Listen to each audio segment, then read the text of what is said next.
Dajiahao, ciao, wo Jinzhen. Selamat datang kembali di kanal YouTube saya. Hari ini kita akan lanjut membahas buku Mental Baja Pantang Menyerah. Hari ini kita akan lihat dari bab 6. Bab 6 hari ini adalah keajaiban kekuatan daya tahan. Sekali lagi dari buku Mental Baja Pantang Menyerah, karya Chining Chu. Oke, langsung saja kita ke bab 6 hari ini akan kita bahas terkait keajaiban dari kekuatan daya tahan. Nah, di permulaan bab ini dia mulai dengan sebuah fabel kisah tentang burung pung. Nah, dikisahkan bahwa burung pung ini sebelumnya dia bukan seekor burung, tapi dia merupakan ikan yang kemudian bertransformasi menjadi seekor burung. Nah, uh, si burung pung ini dia ingin memulai suatu perjalanan dari utara ke selatan, namun perjalanannya itu bisa dia mulai, bisa dia tempuh apabila dia bisa berhasil untuk melakukan kepakan sayapnya yang pertama untuk memulai terbangnya. Dan untuk memulai terbang sendiri di fabel itu dikisahkan bahwa si burung pung ini membutuhkan waktu kurang lebih sekitar 2 tahun. Tapi kemudian si burung pung ini berhasil untuk terbang tinggi ke udara seperti yang dia cita-citakan.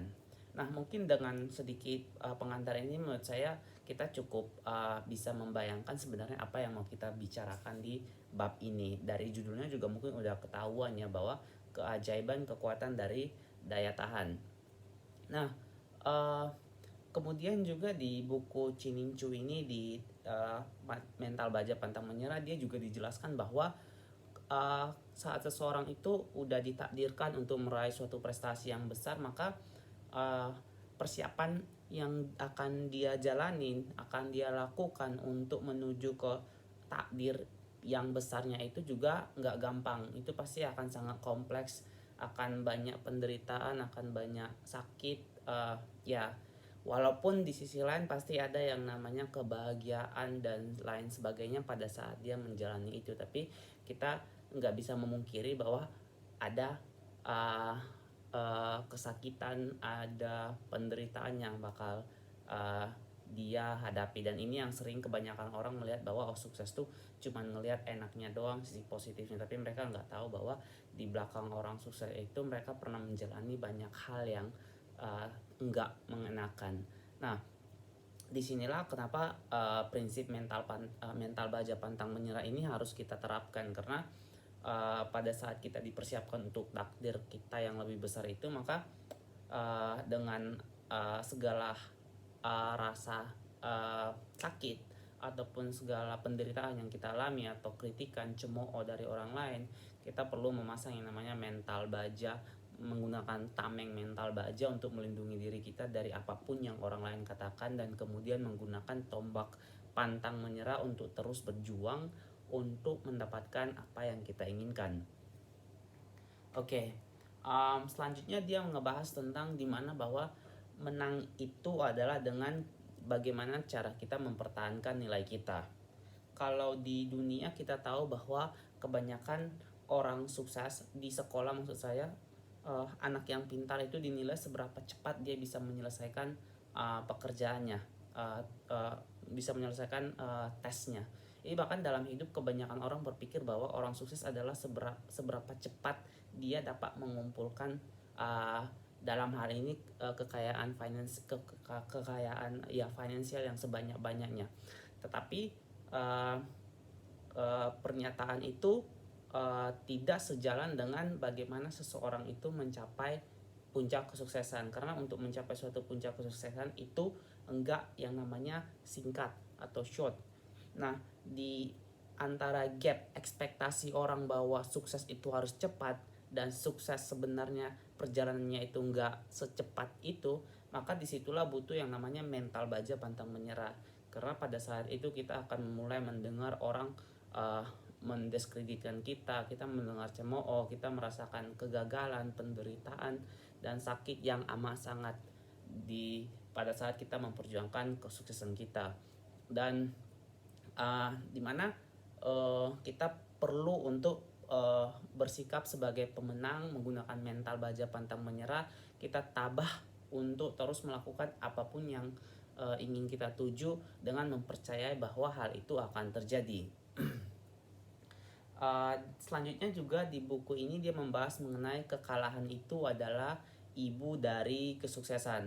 Nah, menurut saya ini udah cukup umum buat kita untuk pahami, karena udah kita bisa lihat begitu banyak orang-orang yang berhasil di masyarakat kita yang kita tahu bahwa mereka kebanyakan itu nggak langsung berhasil seperti sekarang, tapi melalui banyak kegagalan dan kali kegagalan-kegagalan itulah yang menjadi pemantik awal untuk mereka bisa sukses. Banyak sekali cerita orang-orang yang dipecat dari company-nya mungkin, dan mereka menjadi orang yang sukses, berusaha sendiri, mempunyai usaha sendiri dan lain sebagainya. Terus di sini juga dikasih tahu bahwa satu hal menarik tentang kegagalan adalah pada saat kita sekali atau dua kali gagal, kita harus mencoba untuk melakukannya kembali. Kenapa kita harus mencoba lagi? Karena dengan mencoba lagi itu kita memberikan penguatan tekad pada diri kita bahwa kita itu bisa untuk bertahan melewati ini, dan dengan terus memberikan terus memberikan rangsangan di otak kita bahwa kita bisa untuk melewati ini, kedepannya pun pada saat sesuatu ini terjadi maka kita akan bisa melewatinya. Intinya adalah tindakan menghasilkan tindakan. Jadi kalau tindakan yang kita ambil menunjukkan kita memiliki daya tahan, kedepannya pun kita akan mengambil tindakan yang menunjukkan bahwa kita memiliki daya tahan, dan cepat atau lambat kita akan sampai pada puncak kesuksesan yang kita inginkan. Oke. Nah, ini berikutnya dia mau kasih tahu juga sesuatu hal yang menurut saya paling penting. Inti dari bab ini adalah bahwa untuk menjadi orang sukses, orang yang duduk di tingkat sukses yang besar, kita harus memiliki ketahanan untuk mampu menanggung beban yang tidak tertanggung dan menahan sakit yang amat sangat. Jadi benar-benar perjalanan menuju kesuksesan itu nggak mudah. Itu bukan karena keberuntungan atau apapun itu murni adalah kerja keras dengan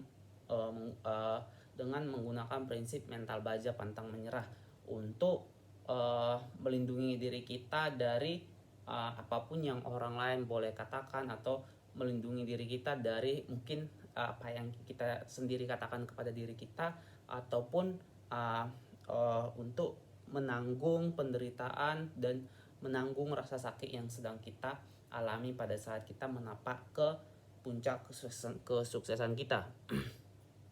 Di sini dikasih tahu bahwa pengalaman yang nggak mengenakan itu sebenarnya dia otomatis menyumbang sesuatu yang berkualitas dalam hidup kita. Jadi kayak tadi ya, kalau kekalahan itu adalah ibu dari kekuasaan, pasti ada sesuatu yang kita pelajari dari pengalaman buruk, pengalaman yang menyedihkan, pengalaman yang menyakitkan yang kita alami dalam kehidupan kita. Nah, kemudian dia juga mau bilang ke kita bahwa satu-satunya cara supaya kita itu tetap bahagia dalam hidup adalah dengan menghadapi hidup, menerima hidup itu sebagaimana apa adanya dan mengatasi persoalan yang ada. Seperti itu. Jadi kita nggak bisa yang namanya lari dari kehidupan kita ataupun bersembunyi. Jadi satu-satunya pilihan, which is the only choice, is hadapi tantangan itu dan atasi. Fokus 90% pada solusi, 10% kepada masalah. Oke. Nah, kemudian yang terakhir adalah dia mengatakan bahwa inti dari keseluruhan ini adalah bahwa gimana kita belajar untuk bersabar, untuk tekun dalam penderitaan, seberapa kuat pun tekanan yang kita alami. Jadi Tuhan pengen melihat seberapa kuat hambanya itu bisa menahan penderitaan, tekanan yang dia berikan untuk mencapai kesuksesan yang diinginkan oleh si hambanya ini. Jadi seperti tadi saya sempat bilang bahwa gak terhitungnya jumlah orang yang pasti kita tahu yang sampai ke puncak kesuksesan, tapi sebelumnya dia mengalami banyak sekali kemunduran, kegagalan, penderitaan. di kehidupan dia sebelumnya. Jadi penting sekali kita memiliki daya tahan yang kuat, menggunakan mental baja pantang menyerah dalam menapaki kehidupan kita menuju takdir kita yang lebih besar untuk mencapai kesuksesan kita. Oke, untuk hari ini sekian dulu teman-teman. Kita jumpa di video selanjutnya. Terima kasih.